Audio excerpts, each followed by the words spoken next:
ಭಗವಾನ್ ಬುದ್ಧನಿಗೆ ಒಮ್ಮೆ ಒಬ್ಬ ಹುಡುಗ ಒಂದು ಪ್ರಶ್ನೆಯನ್ನು ಕೇಳ್ತಾನೆ. ಭಗವಾನ್ ಬುದ್ಧರೇ, ನೀವು ಧ್ಯಾನದಿಂದ ಏನು ಗಳಿಸಿದ್ದೀರಾ ಅಂತ. ಅದಕ್ಕೆ ಭಗವಾನ್ ಬುದ್ಧರ ಉತ್ತರ ಹೇಗಿತ್ತು ಗೊತ್ತಾ ಸ್ನೇಹಿತರೆ? ನಾನು ಗಳಿಸಿದ್ದಕ್ಕಿಂತ ಕಳೆದುಕೊಂಡಿದ್ದೇ ಹೆಚ್ಚು. ಅದೇನಂದ್ರೆ ಸಿಟ್ಟು, ಭಯ, ದುರಾಸೆ ಮತ್ತು ಅಹಂಕಾರ. ಹೌದು ಸ್ನೇಹಿತರೆ, ಈ ವಿಷಯನ ನಾನು ಯಾಕೆ ಇವತ್ತು ನಿಮಗೆ ಹೇಳ್ತಾ ಇದ್ದೀನಿ ಅಂದರೆ, ಮನುಷ್ಯನಲ್ಲಿ ಸಿಟ್ಟು, ಭಯ, ದುರಾಸೆ, ಅಹಂಕಾರ ಇದ್ದರೆ ಅವನು ಯಾವತ್ತಿಗೂ ಯಶಸ್ವಿಯಾಗಲು ಸಾಧ್ಯವೇ ಇಲ್ಲ. ಎಲ್ಲ ಹೇಳ್ತಾರೆ ಮನುಷ್ಯ ಖಾಲಿ ಕೈಲಿ ಬರ್ತಾನೆ, ಖಾಲಿ ಕೈಲಿ ಹೋಗ್ತಾನೆ ಅಂತ. ಆದರೆ ಮನುಷ್ಯ ಬರುವಾಗ ಭಾಗ್ಯದ ಜೊತೆ ಬರ್ತಾನೆ, ಹೋಗುವಾಗ ಕರ್ಮದ ಫಲ ಕೊಂಡುಕೊಂಡು ಹೋಗ್ತಾನೆ. ಅಹಂಕಾರ ಇರೋ ಮನುಷ್ಯ ಯಾವತ್ತೂ ಉದ್ಧಾರ ಆದ ಚರಿತ್ರೆಯಲ್ಲೇ ಇಲ್ಲ. ಯಾರಿಗೆ ಯಾವಾಗ ಏನು ಎಷ್ಟು ಕೊಡಬೇಕೆಂಬುದನ್ನು ಆ ಭಗವಂತನೇ ಬಲ್ಲ.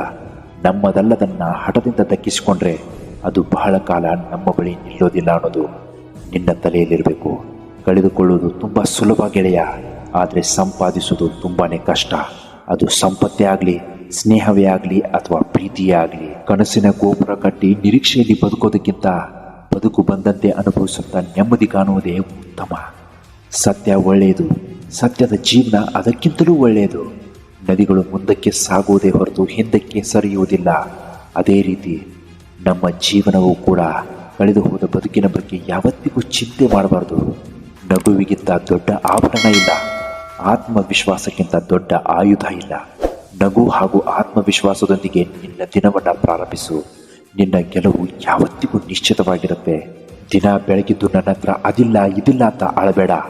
ನಿನ್ನ ಸ್ಥಿತಿಗೆ ಆ ದೇವರನ್ನು ದೂರಬೇಡ. ಸದ್ಯಕ್ಕೆ ನಿನ್ನ ಬಳಿ ಇರುವುದಕ್ಕೆಲ್ಲ ದೇವರಿಗೆ ಧನ್ಯವಾದಗಳನ್ನು ಅರ್ಪಿಸು. ನಿನ್ನ ಹತ್ರ ಏನಿದೆಯೋ ಮೊದಲು ಅದನ್ನೆಲ್ಲ ಸರಿಯಾಗಿ ಬಳಸ್ಕೋ. ಅದಕ್ಕಿಂತಲೂ ಹೆಚ್ಚಿನದ್ದು ನಿನ್ನನ್ನು ಹುಡುಕೊಂಡು ಬಂದೇ ಬರುತ್ತೆ. ಯಾರು ಗೊತ್ತು, ದೇವರು ನಿನ್ನನ್ನು ಪರೀಕ್ಷಿಸ್ತಾ ಇರಬಹುದು. 10,000 ರೂಪಾಯಿಗಳನ್ನು ಸರಿಯಾಗಿ ಬಳಸಿಕೊಳ್ಳದವನಿಗೆ 1 ಕೋಟಿ ಹಣ ಕೊಟ್ಟರೇನು ಪ್ರಯೋಜನ ಅಲ್ವಾ? ಪ್ರತಿ ದಿನವನ್ನು ಹೊಸ ದಿನವನ್ನು ಪ್ರಾರಂಭಿಸು. ಹಳೆಯ ಕೆಟ್ಟ ಘಟನೆಗಳಿಗೆ ಕೊರಗದೆ, ಒಳ್ಳೆಯ ಘಟನೆಗಳಿಗೆ ಅಹಂಕಾರ ಪಡದೆ ಪ್ರತಿ ದಿನವನ್ನು ಹೊಸ ದಿನವನ್ನಾಗಿ ಪ್ರಾರಂಭಿಸು. ಹೊಸ ಹೊಸ ಸಂಗತಿಗಳನ್ನು ಮಜಾ ಮಾಡ್ತಾ, ಅನುಭವಿಸುತ್ತಾ ಸಂತೋಷವಾಗಿ ಜೀವನವನ್ನು ಸಾಗಿಸು. ಯಾರು ಬಂದು ನಿನ್ನ ಬದುಕನ್ನು ಬದಲಾಯಿಸ್ತಾರೆ, ನಿನ್ನ ಕನಸುಗಳನ್ನು ನನಸಾಗಿಸ್ತಾರೆ ಅಂತ ಕಾಯ್ತಾ ಕುಳಿತುಕೋಬೇಡ.